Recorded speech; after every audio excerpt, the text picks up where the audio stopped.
Its present and future rest on the predictability and stability of international law, which safeguards the rights of all states. If multilateralism is to endure, all states must adhere to the rule of law.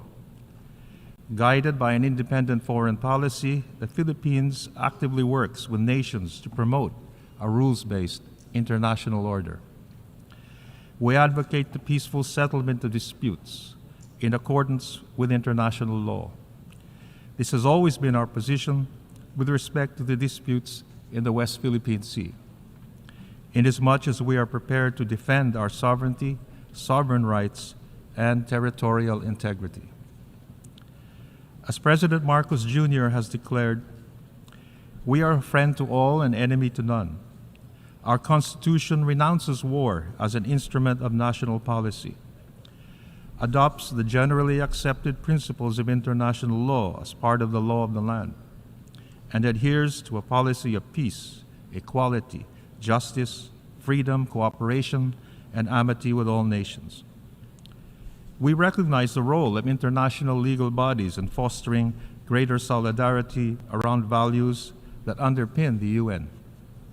This year, the General Assembly adopted by consensus a resolution to celebrate the 125th anniversary of the Permanent Court of Arbitration.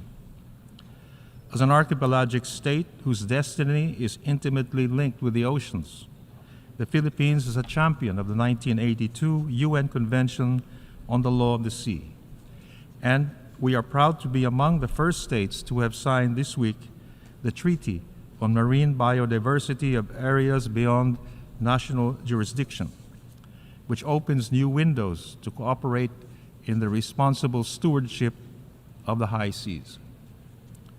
The primacy of the UNCLOS was affirmed by the 2016 Arbitral Award on the South China Sea. The award definitively settled the status of historic rights and maritime entitlements in the South China Sea, declaring without legal effect claims that exceed entitlements beyond the geographic and substantive limits of UNCLOS. For the past 7 years, we have celebrated the award, which is now part of international law. Adherence to international law contributes to keeping the Indo-Pacific, with the ASEAN at the center, free and open, stable and peaceful. In line with this, we are guided by the ASEAN outlook on the Indo-Pacific.